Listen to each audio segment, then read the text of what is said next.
ভাবুন তো ২০২৬ সাল আমাদের ঘোরাঘুরি বা কোথাও থাকার পুরো ধারণাটাই কিন্তু একদম বদলে যাচ্ছে। আর এই বিশাল পরিবর্তনের কেন্দ্রে কি আছে জানেন? ফার্নিশড অ্যাপার্টমেন্ট ভাড়া। বাংলামার্ট.com বা hotels.com.bdর মতো নির্ভরযোগ্য সোর্সগুলো কিন্তু এদিকেই ইঙ্গিত দিচ্ছে। তো চলুন আজ এই রহস্যটা একটু ভেদ করা যাক।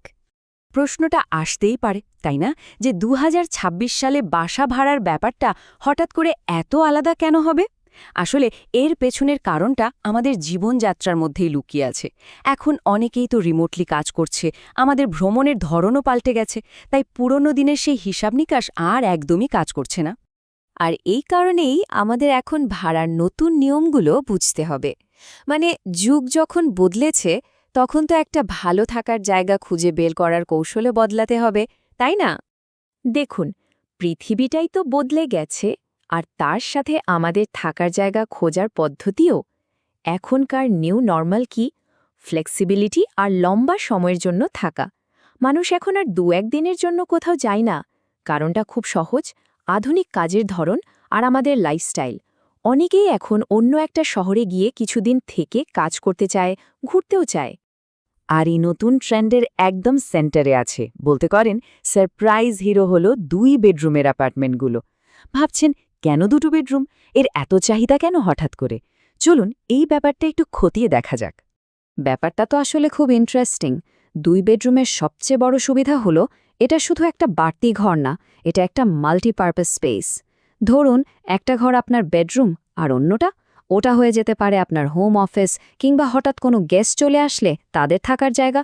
আবার খরচ কমানোর জন্য রুমমেটের সাথে শেয়ার করারও তো দারুণ একটা উপায় এটা। আর এই ট্রেন্ডটা যে কত বড় তার একটা ধারণা দিই।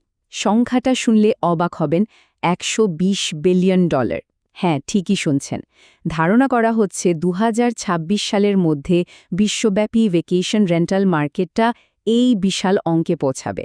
মানে বুঝতেই পারছেন, এটা কোনো ছোটখাটো বিষয় নয়। এই ডেটাটা দেখুন, বেশ মজার।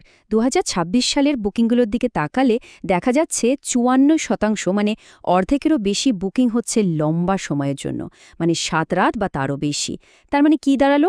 মানুষ এখন আর শুধু টাচ অ্যান্ড গো ট্যুর করছে না, বরং এক জায়গায় গিয়ে কিছুদিন থেকে সেটেল হয়ে তারপর ফিরছে। তাহলে ২ বেডরুম ভাড়ার মূল সুবিধাগুলো কি? প্রথমত, ফ্লেক্সিবিলিটি আর ভ্যালু। মানে আপনি অনেক বেশি জায়গা পাচ্ছেন।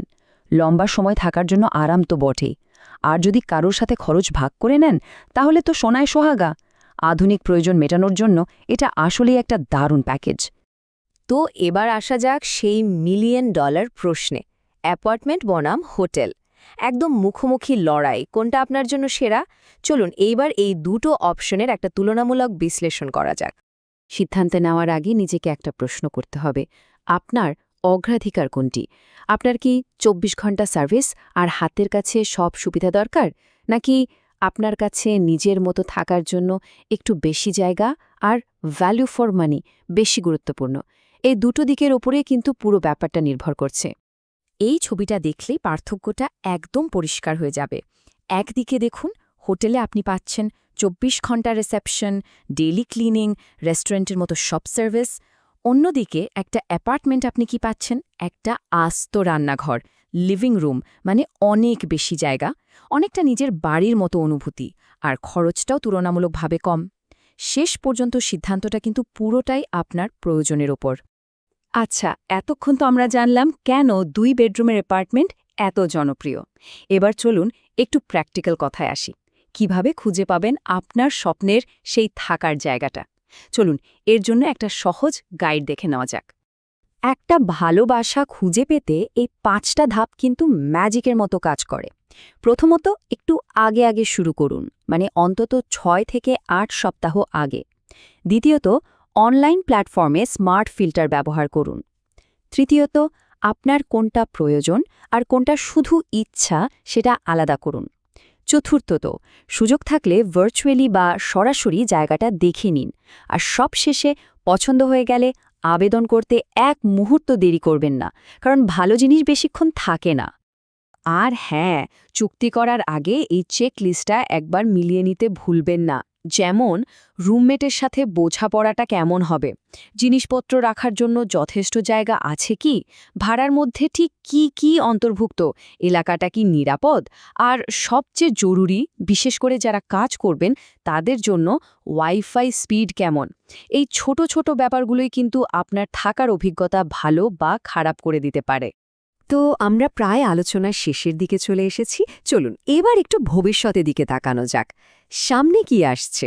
এই রেন্টাল ইন্ডাস্ট্রির ভবিষ্যৎটা কেমন হতে চলেছে? ভবিষ্যতের ছবিটা মোটামুটি এই রকম। এই চার্টটা বলছে, প্রথমত এই রেন্টাল মার্কেটের বার্ষিক বৃদ্ধি প্রায় 7% হতে পারে।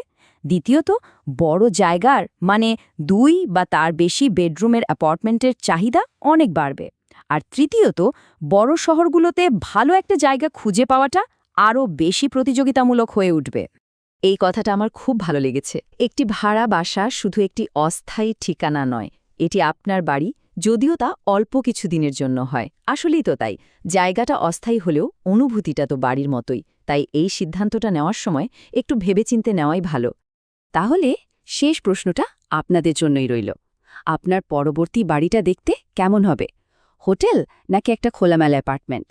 আশা করি আমাদের আজকের এই আলোচনা আপনাকে সঠিক সিদ্ধান্ত নিতে একটু হলেও সাহায্য করবে।